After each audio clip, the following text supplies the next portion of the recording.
Closed session. The Board of Commissioners met in closed session and conducted our evaluations and have come to the decision of these salary changes for the positions that report to the Board of Commissioners.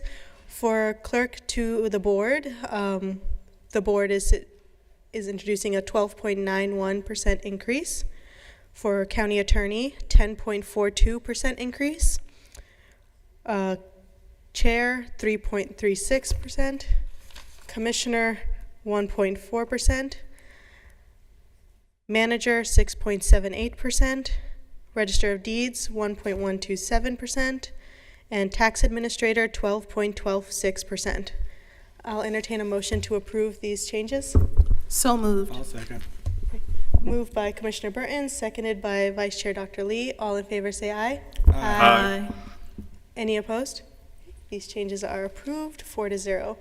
And then before we get started, I will entertain a motion for an excused absence for Commissioner Jacobs. So moved.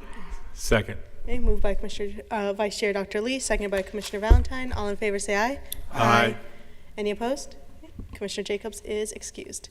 Now I'll get us started with the public charge.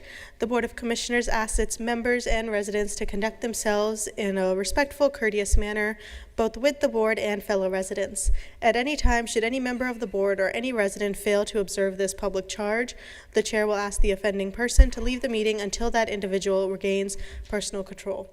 Should decorum fail to be restored, the chair will recess the meeting until such time that a genuine commitment to the public charge is observed.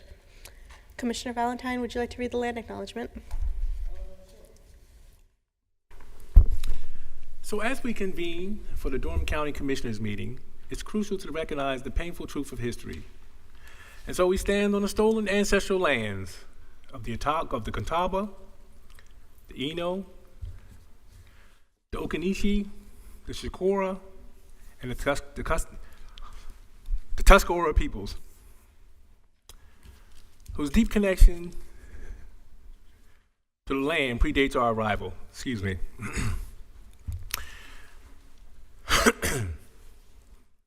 We acknowledge with humility the unjust displacement and violence that occurred, leading to the dispossession of indigenous peoples from their homelands. Their resilience in the face of such adversity is a testament to their strength and spirit. May we humbly honor the ancestors and elders of these nations, both past and present, by committing ourselves to fostering understanding, healing, and justice for all who inhabit this land.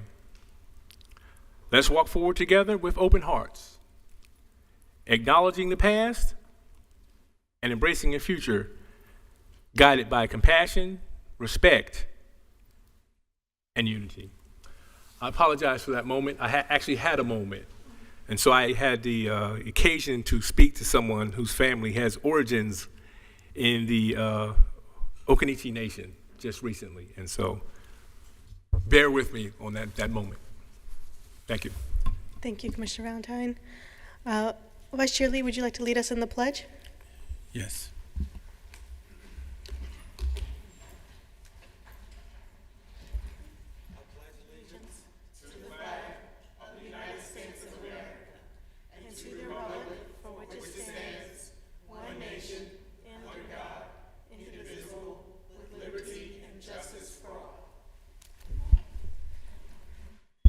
Thank you, Vice Chair Dr. Lee.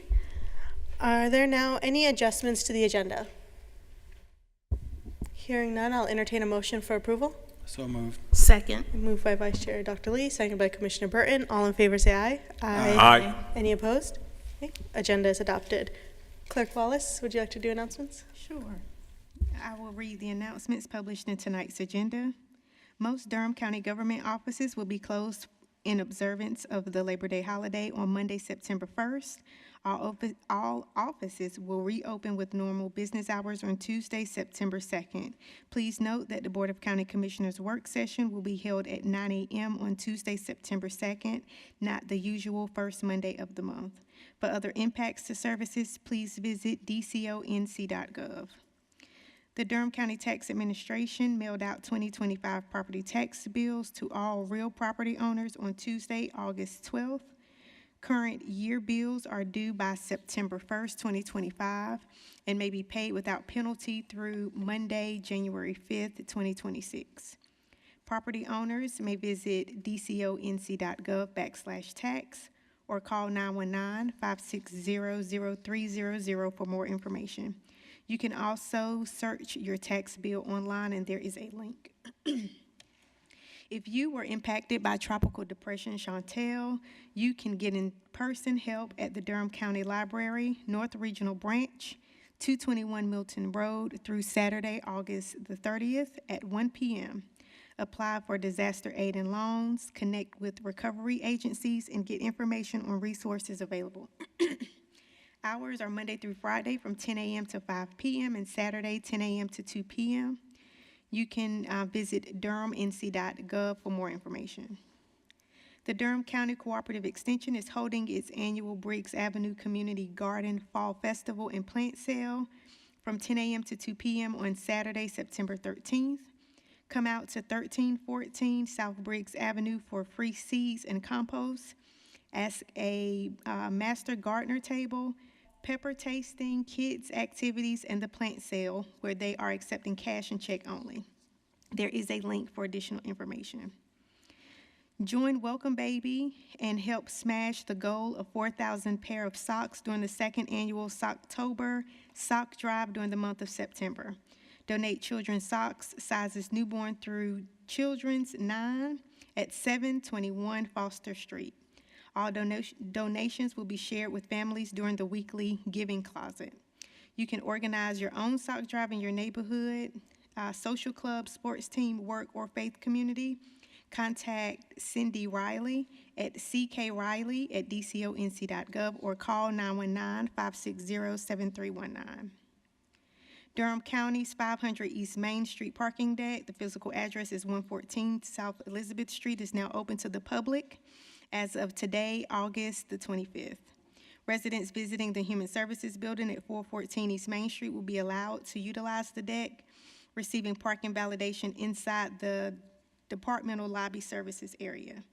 You must present your parking ticket for validation. Please note, if you do not receive validation, regular parking deck charges will apply. The deck has 3 entrances, Main, Dillard, and Elizabeth Street available for use. Mosquito activity is high at this time of year, so it's important to protect yourself from mosquito bites and illnesses carried by mosquitoes like West Nile virus. Prevent West Nile virus by avoiding mosquito bites by applying EPA-registered insect repellent, wearing long clothing, using screens on doors and windows, and dumping standing water in objects like bird baths and tires to prevent mosquitoes from breeding near the water. For additional information, you can visit the cdc.gov site. And lastly, HomeShare Durham is looking to help people seeking affordable housing with those who have extra space. This offers companionship support, reduce housing costs, and provide security and stability. You can visit dcia.org/HomeShareDurham or email homesharedurham@gmail.com for additional information. That concludes the announcements published in tonight's agenda. Thank you, Clerk Wallace. Are there any additional announcements? Commissioner Burton? Thank you, Chair Alam. I just wanted to share that we went to the North Carolina Association of County Commissioners this past weekend. It was Thursday, Friday, and Saturday. It was a really great conference because we get to learn all the things that are going on across the state of North Carolina with other county commissioners. Really enjoyed the fact that we got a lot of data, information about the 100 counties, as well as learning about affordable housing, and also, again, what's coming down from the federal government with regards to Medicaid and SNAP, and also learning some of the things about what's happening with the Pitt County Sheriff's Office with regards to rehabilitation and helping individuals who are incarcerated in the detention center with getting their education and getting off, dealing with substance abuse disorder, things like that. So I just wanted to share, it was a really good conference. And I'm looking forward to the conference next year because it's going to be here in Durham County.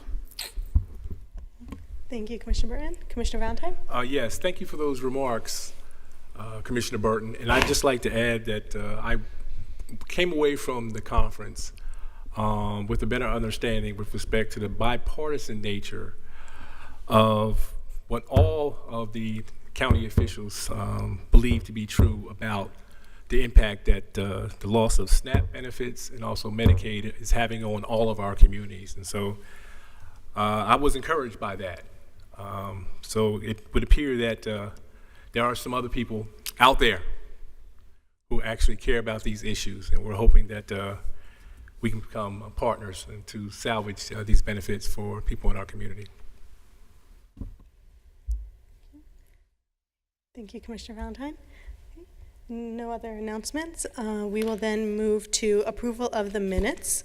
We have 2 meeting minutes that need approval, our August 4th work session and August 11th regular session. Do I hear a motion for approval? So moved. Second. Moved by Vice Chair Dr. Lee, second by Commissioner Burton. All in favor say aye. Aye. Any opposed? Minutes are approved. Now move to ceremonial items, with the first one being read by Commissioner Burton. Thank you, Chair Alam. This resolution is to honor Thomas Henry Krakauer. Whereas Thomas Henry Krakauer was born in 1942 in Buffalo, New York, to Dr. Hans and Elizabeth Krakauer, and transitioned on June 17, 2025. And whereas he pursued higher education, earning a BS from the University of Rochester, a MS from the University of Miami, as well as a PhD in zoology and physiology from the University of Florida in 1970. And whereas in 1974, he entered the museum field as the director of the Roanoke Valley Science Museum in Roanoke, Virginia, and during his time there, he grew the facility from a 400 square foot children's museum and to a modern regional institution, complete with interactive science exhibits and a planetarium. And whereas Tom accepted the position of president and CEO of Durham's Museum of Life and Science in 1985 and increased the museum's annual operating budget from $675,000 to $4.2 million. And whereas under his visionary leadership, beloved additions like the Magic Wings Butterfly House came to life, and the museum grew in both scope and impact. During his tenure, he secured 6 National Science Foundation grants, which helped shape the museum's future in informal science education. And whereas he received many awards and honors for his work and was generous with donations to various organizations, including a permanent endowment in memory of his late wife, Janet, for support of botanical illustration at UNC Chapel Hills, North Carolina Botanical Garden.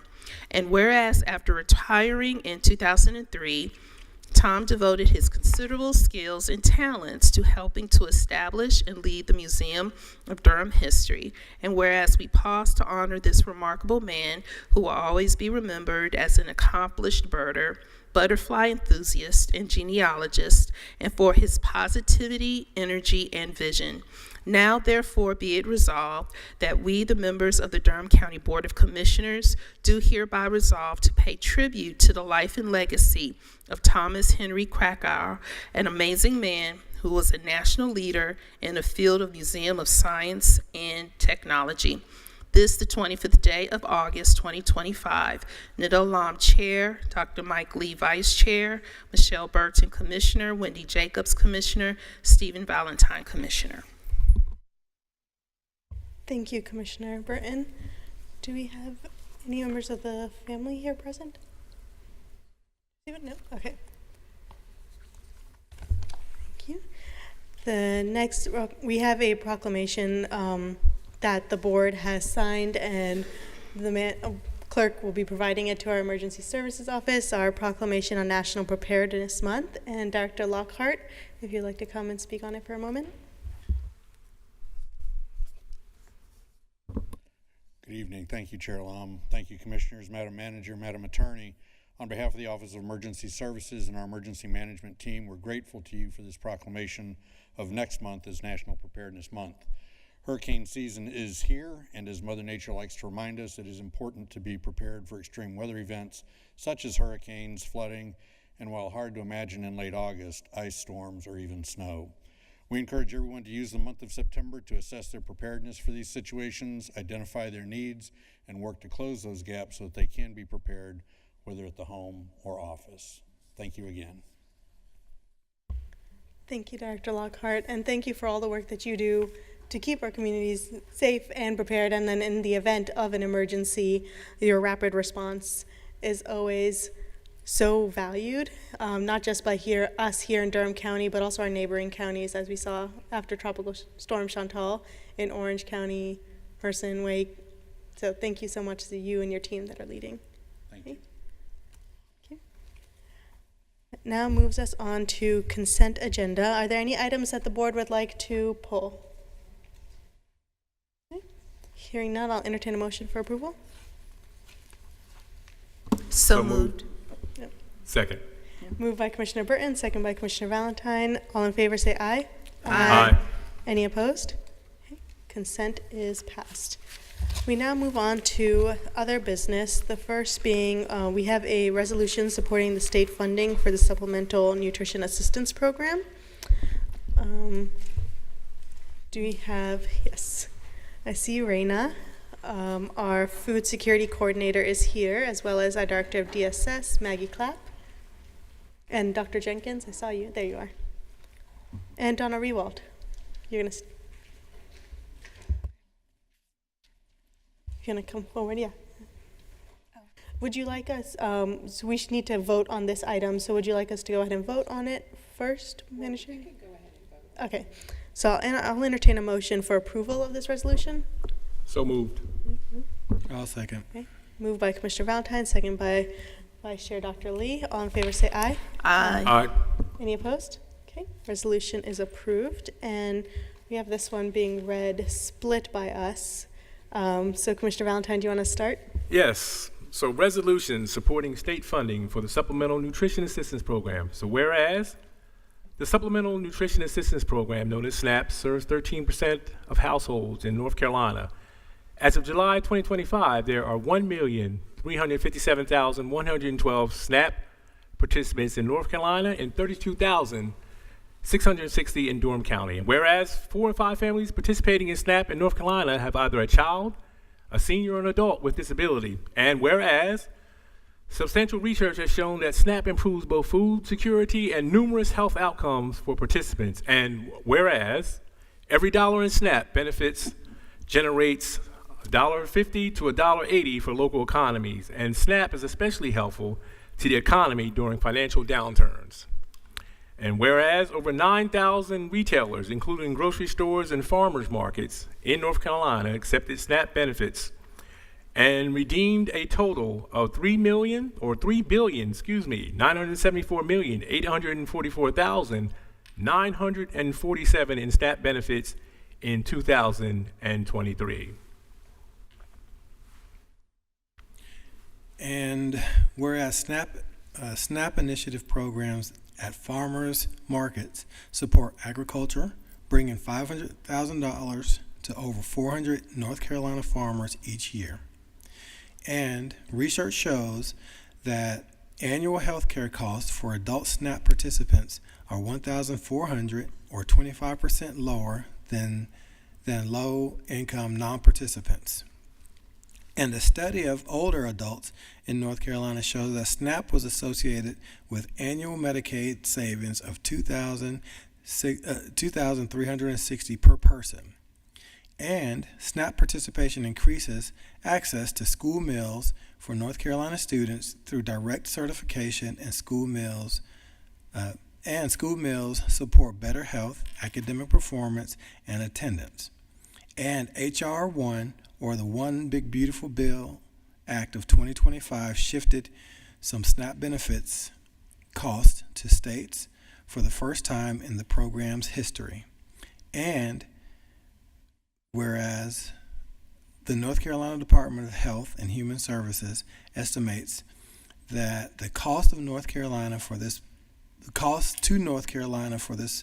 policy change will be $420 million annually, beginning in fiscal year 2027-2028. And whereas the SNAP program in North Carolina will be eliminated if the state chooses not to pay the increased cost share.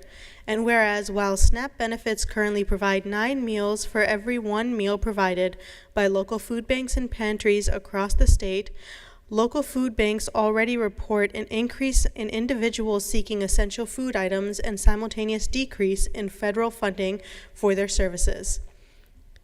And a reduction in SNAP benefits would further strain food bank and pantry resources. And whereas elimination of SNAP in North Carolina would result in 500,000 children losing automatic qualification for school meals, and according to NCDHHS 2025. And whereas the additional elimination of federal SNAP Ed funding in October will further compound food security and economic impacts for NC residents, as SNAP Ed returns an estimated $5.36 in health and economic benefits, including educational attainment, lifetime earnings, and life expectancy for every $1 spent. And whereas losing SNAP in North Carolina would have devastating impacts on children, disabled individuals, older adults, and working families. Now therefore be it resolved that we, the Durham Board of County Commissioners, are in support of state funding for the Supplemental Nutritional Assistance Program and call upon the North Carolina General Assembly to approve the estimated $420 million annual state budget appropriation required to continue the program beginning in FY 27 to 28. This, the 25th day of August 2025, signed the Commissioners. Thank you. Thank you. Again, thank you so much. I'm Raina Goldstein-Banug. I'm our County Food Security Coordinator, and I'm here with Maggie Clapp, the Director of DSS, and Dr. Rodney Jenkins, the Director of Public Health. And we just really appreciate to all of you commissioners and Manager Hager the support of this resolution. As read in it, we detailed all the ways that SNAP helps our residents in Durham with food security and health, but it also is so important to our retailers, including our local farmers, our healthcare system, and we know that there's a lot of hard decisions right now at every level of government, and the North Carolina General Assembly is going to be making hard decisions, but for them to not fund SNAP would be devastating. So we really appreciate your support there. So thank you. Director Jenkins? Dr. Jenkins? No? Okay. Thank you all so much. And I appreciate the way that it's not just, our food security coordinator, but it's our DSS department, our public health department, and cooperative extension standing before us today, because I think that really goes to show how this is an issue in a policy area that impacts every aspect of Durham County and our community members' lives. So I appreciate y'all's collaboration on this and the care and love that you bring into this work to make sure that our Durham County residents, especially our children, have access to food. We take it for granted sometimes, but this is a resource that folks don't have access to, so thank you for your advocacy. Commissioner Burton? Yes, I was just wondering, because this is serious, SNAP, food stamps have been around for a long time, and how do we, as a board, as a county government, really get this word out that this is a possibility, that this could come to an end? Because it would be so devastating to us as a community, and I don't think it's on a lot of people's radars because you're just used to having it. So I'm just wondering, is there any way we can get this out? Or I'm just kind of thinking, how can we do this? Because I'm really concerned that so many of our residents just don't know about it. And at NCACC, the Secretary of Department of Health and Human Services, he even spoke about this same situation. So,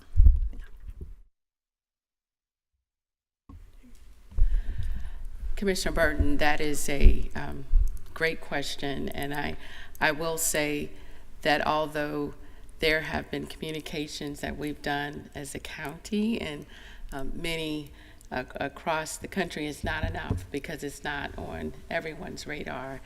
And when individuals are food insecure, it impacts everyone. And so I will say with this resolution, we can commit to doing our part to share even more what those implications are to our residents and to others, and to with our legislators that are in the General Assembly as well as in Congress. Make sure this is communicated as another way to elevate our position and our advocacy for our residents and those across the country that will be impacted. Commissioner Valentine? Yes, thank you, Madam Chair. Thank you for leading the way in this effort. And because SNAP benefits are so vital to our community, and I think it's not an exaggeration to say it's a lifeline for many, that I'm going to make an appeal directly to our residents here in Durham County.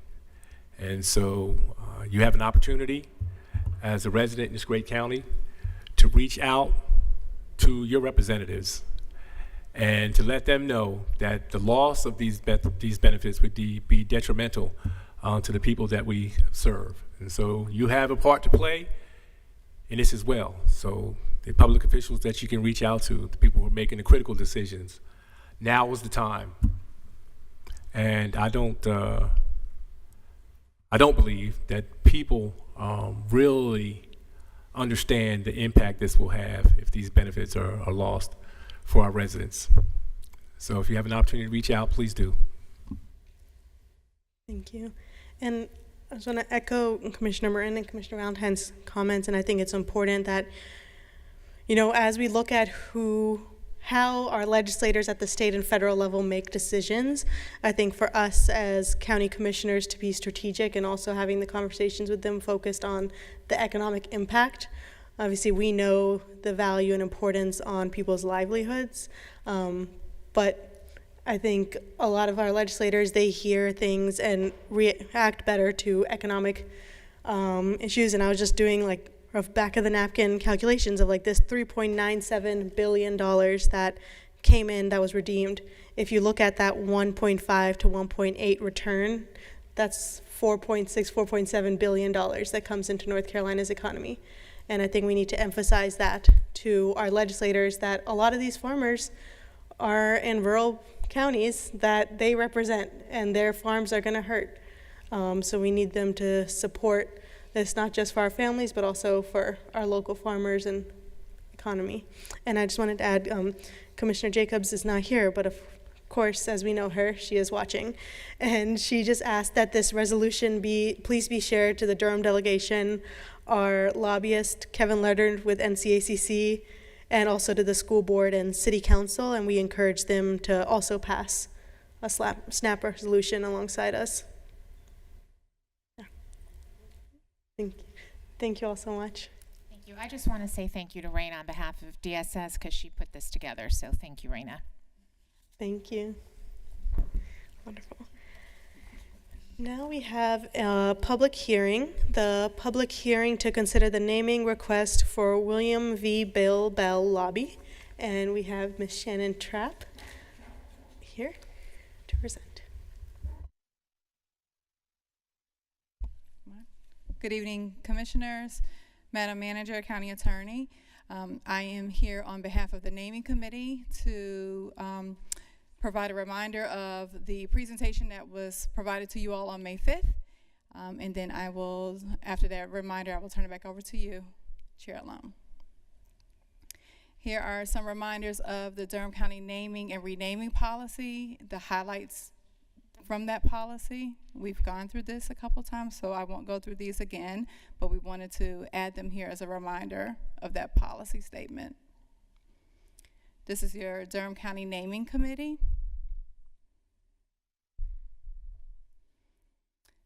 So the original application was received in October of 2023 to name the Durham Convention Center in honor of William V. Bill Bell. After discussion about the policy, a revised application was received in August 24 to name the lobby located on the second floor of Admin 1 between the Innovation Lab and the clerk's office. The request was submitted by Dr. Kristen Belladaire in honor of William V. Bill Bell's service as Durham County Commissioner from 1972 to 1994 and Chair of the Board of County Commissioners from 1982 to 1994 and 1996 to 2000. We do want to add that his name is listed on the marker outside of the elevator on the second floor between the chambers and the proposed lobby. The committee recommends that we proceed with the naming of the William V. Bill Bell lobby. That will hang above the photo, like the Board of County Commissioner photos that hang here in the chambers. A brass plaque will be mounted beneath the photo with an inscription that speaks to his time of service. The recommendation was originally presented to the Board of County Commissioners at the May 5th, 2025 meeting of the board. These are the recommended options for placement in the lobby. Our next steps, today we'll have our public hearing, and the final approval will go before you after that. If approved, an unveiling event will be held on a date and time to be determined.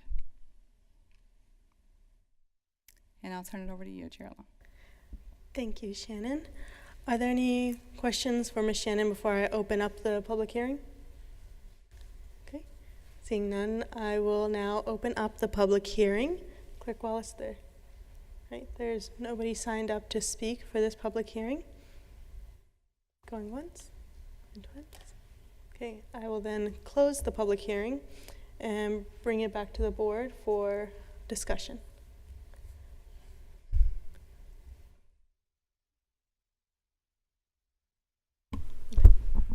So we had talked about this issue and the manner in which it's been presented tonight is a little different than the type of recommendation that I would ask that this board consider.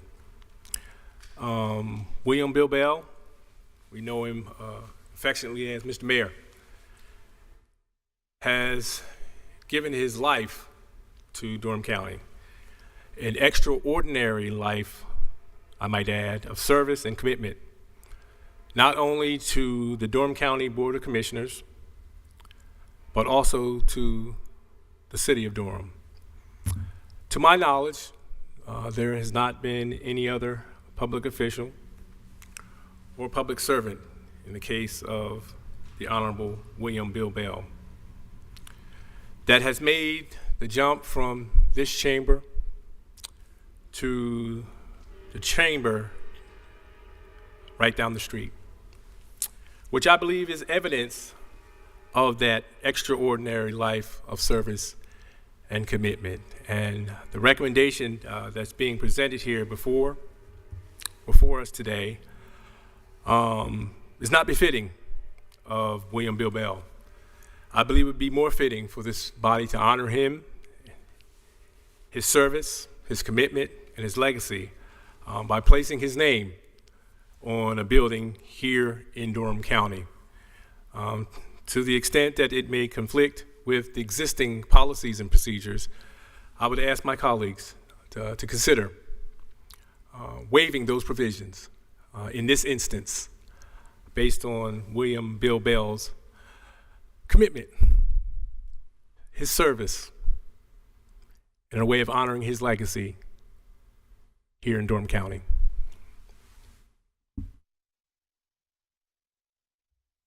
Thank you, Commissioner Valentine. And Commissioner Vice Chair Dr. Lee. All right. So I'm going to take a minute to, like with any other doctoral person, talk about my methodology of getting where I am. Any other research person. But I want to start off by saying I think we have an opportunity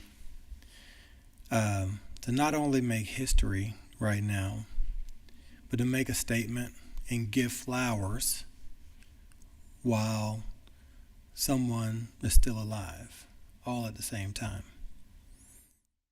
So how did I get here? So I've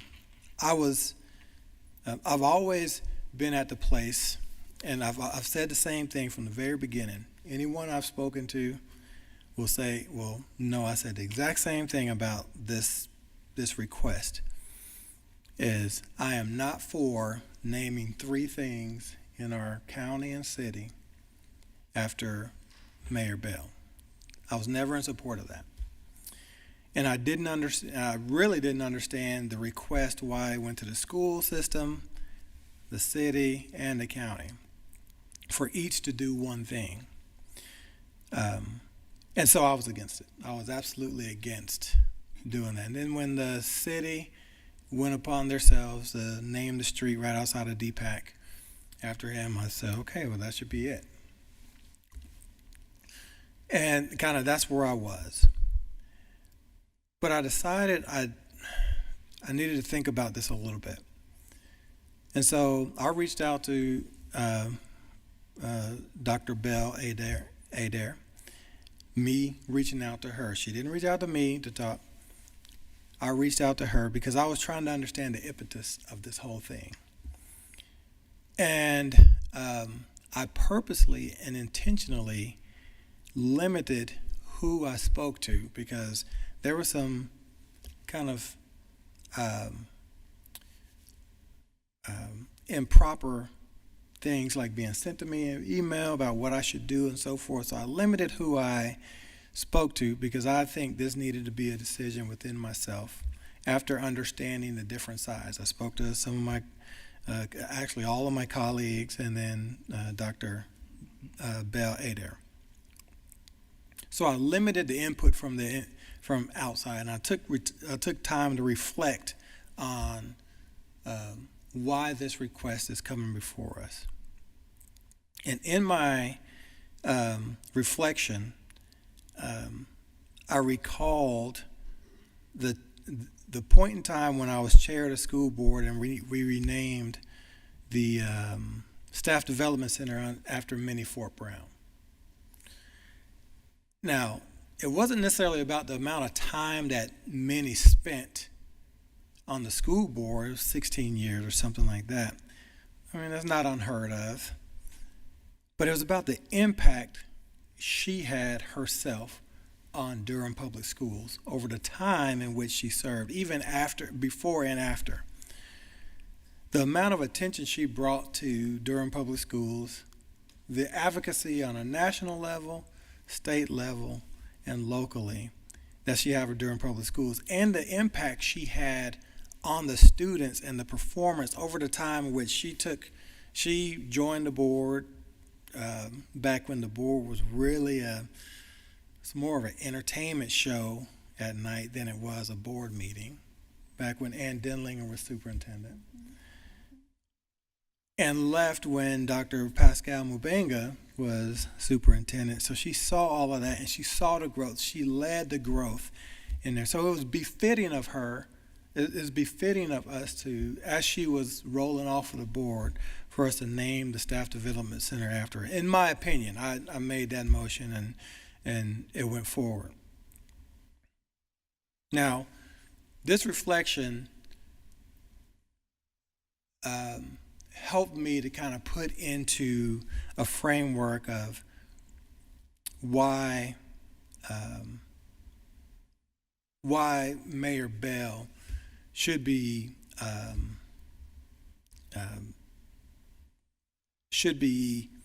celebrated in some way, if it's a lobby, if it's a building, or whatever it may be.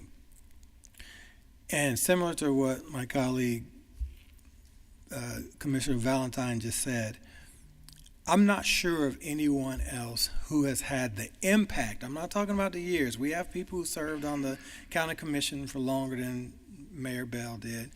People who served, well, I don't know if anybody served as long as Mayor as he has. I'm not sure. But it's not about the time. For me, it's not about the time spent. It is about the impact of what we call our city and our county now. I don't know that this city, if we open these windows and we looked out here, I don't know that our city would be here the way it is, the destination that it is now, without Mayor Bell's impact. I don't know that our county would be what our county is, including the schools, what they are, without the impact that Mayor Bell, at that point, Commissioner Bell, had. And so if I reflect on those sorts of things, it's hard for me not to support something that represents, that should represent the impact that he has had on Durham. Some of you all may know, I know if my wife and kids are listening, they know Hamilton is my favorite thing to watch on Disney Plus. I've seen it when it comes to DPAC a couple times, and I will see it when it comes back, and I'll see it on Broadway if I can. But in the show Hamilton, there's an exchange between Hamilton and Burr towards the end. And as you know, they say, did you hear about the news about good old General Mercer? You know Claremont Street? They renamed it after him. Mercer's legacy is secure, and all he had to do was die. I don't believe our leaders or those we celebrate should have to die for us to give them the recognition that in many ways they deserve. So our policy says that we cannot name county buildings after individuals. Our staff has presented a plan to name our lobby that, because that's within the policy that was adopted August 2016.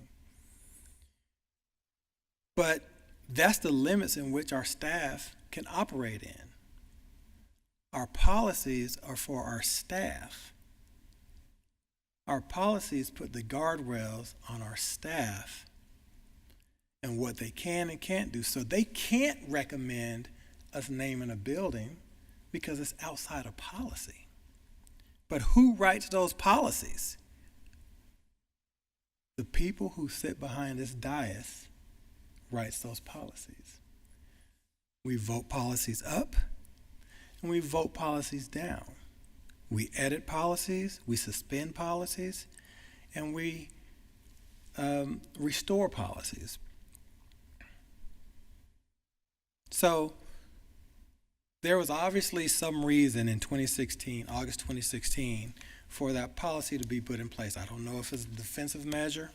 I don't know if there was somebody who wanted something named after someone, and they said, you know what, let's do this policy before. I don't know. I hadn't gone back to check. But that's not long ago. That was 9 years ago. So clearly it was okay to name something other than a lobby after someone before 2016. The Board of Commissioners is the only entity that could suspend a policy and make decisions we feel is in the best interest of our community. So the recommendation of the staff has to fit those parameters. We don't have to fit those parameters. And that's exactly what happened when I was on the school board. We suspended our policy of not naming buildings after individuals. Now, I will say the school board does that kind of frequently. I mean, look at our new schools. Lucas is named after someone, and our new schools and so forth. So, today, I am voicing my support in suspending our policy and naming the Admin 2 building after William V. Bell. Not our lobby, but a building. So when we are all done serving and generations are leading our county and our city after us, people will see a name that represents the foundation and the progress of what Durham is and was, and that support the success that Durham will be at that point and even in the future. So I'll end this. Are you going to speak? Yeah, I was going to speak after you finish. Okay. So I'm going to throw out a motion, and discussion can continue. Well, I'm gonna not be there because Attorney Williamson did inform me that if the board is going in a direction that's substantially different than what was brought before the board and what's on the agenda, another public hearing needs to be held. So a motion can't be put forward. So the reason why I said that is because our policy has it that if the recommendation substantially is changed from what's put before the board, then another public hearing is necessary, particularly if the notice to the public specifically stated that the public hearing was for the naming of a lobby. So that's why I brought that to the chair's attention. And I don't know, and I believe that's what it said in the public notice. Just as a point of order, during the dependency of these discussions regarding this matter, I've made it very clear with respect to the instructions about what it is that the board was to be considered. But repeatedly, the documents that have gone out was contrary to what it is that we're trying to accomplish, or at least addressed, and be in a position to vote up or down. So to the extent that that was required, we had an opportunity to do that. I addressed it on more than one occasion. And so to the extent that the notification went out in a way that was much different than what was presented, I don't know how we addressed that issue, but I just want to go on the record and say that repeatedly I talked from this dais about what it is that we were discussing and what we were not discussing. And my understanding is that it was framed this way because that was the request that was put before us. I'm not sure the clerk can speak to that. I mean, I understand that. I do understand that. But again, I want to go on record. Absolutely. And I just wanted, my only point was just to make the board aware of what the policy says. Thank you. I think that we're all aware. Thank you. So we're saying we have to, this public meeting has to go on a different agenda. And so that means it can't go on we can't go on the work session. So now we're in the middle of September. So as long as, the public hearing has to be noticed for 10 days. So if we place it out there tomorrow, I think with the News and Observer, it's like 1 or 2 day lap time, but we would have to time it so that it ends prior to the next meeting date. The next regular session meeting date would be the 8th. And I'm not sure it includes weekends also. So that does help. It's not just the weekday. But it does have to be publicly advertised for a full 10 days. If we do it tomorrow and it goes out on the 28th, it'll end on the 7th, so it would be able to be on the meeting on the 8th.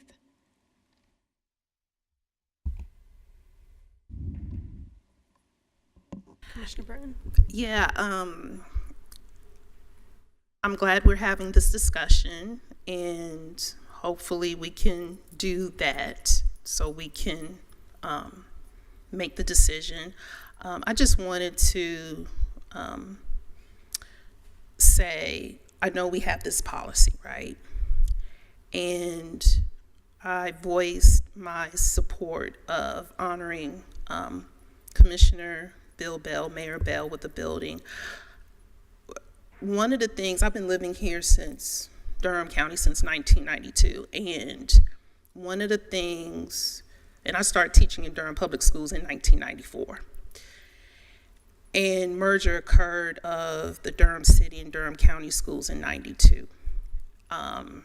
It was a very contentious time. I think most people probably weren't here. Maybe you were, County Manager Hager,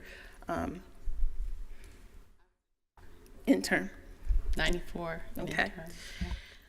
And so I was able to see merger, and I remember that 2 commissioners who voted for merger lost their seats because of it.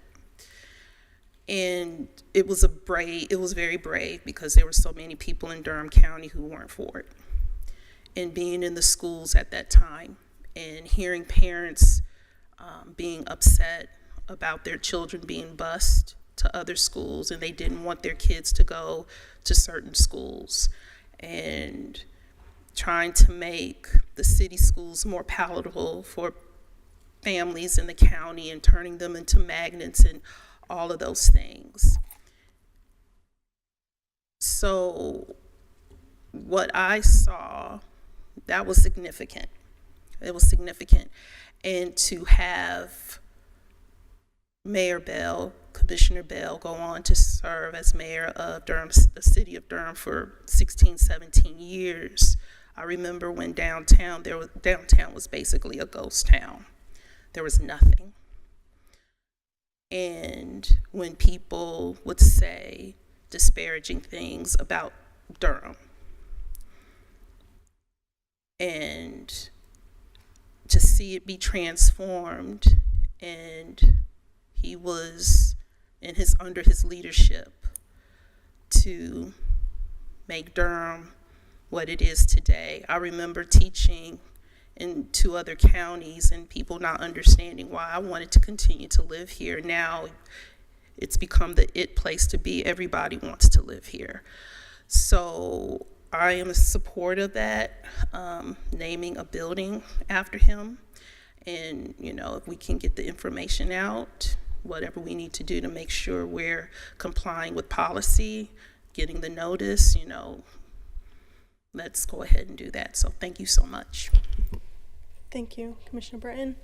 I think, everyone here on this dais, as well as in county administration in this county, knows and understands the value of the service of former Commissioner and Mayor Bill Bell. I don't think anyone ever can doubt the impact that he has had on Durham. This board is having this moving forward, going out and advertising it again.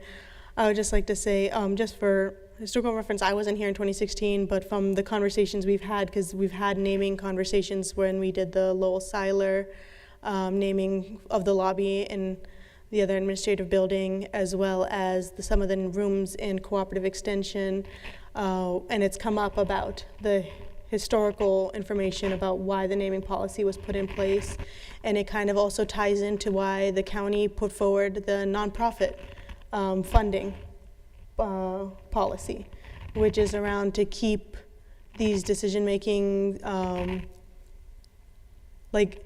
to keep them less political, in a sense of with nonprofits choosing and when naming who gets what, being less in the hands of commissioners, because obviously we are elected officials. There are political reasonings behind things. People can make decisions, and that's my understanding of why the policy was put in place.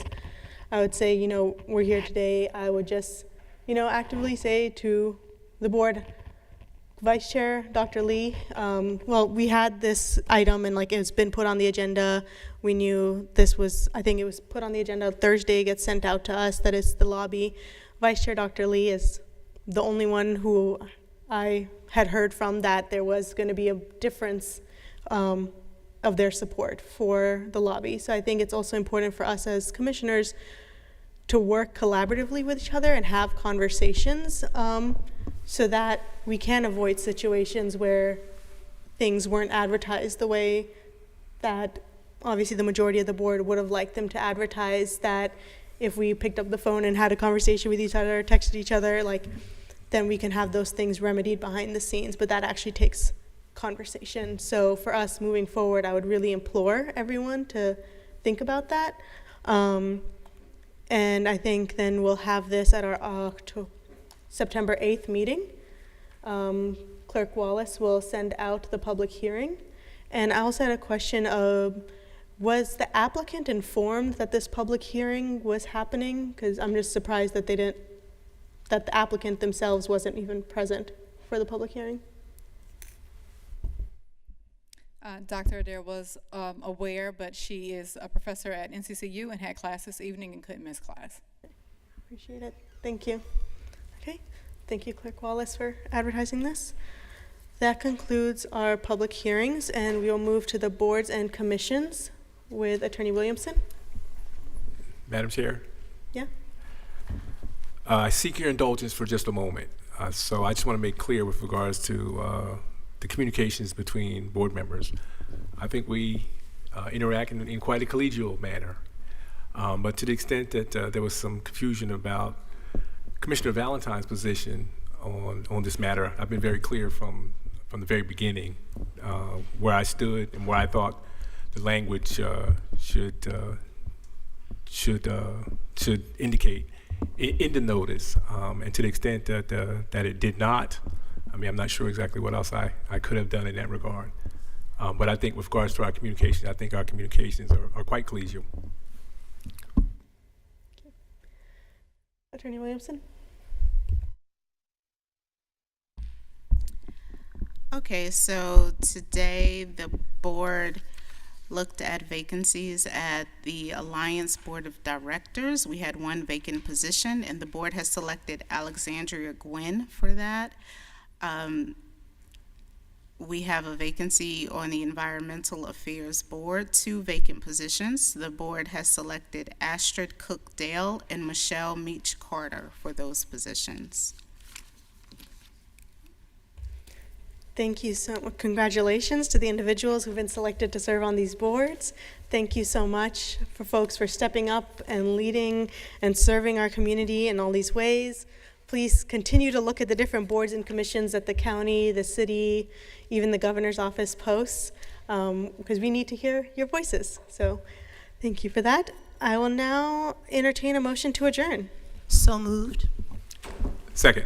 Moved by Commissioner Burton, second by Commissioner Valentine. All in favor, say aye. Aye. Any opposed? We are adjourned.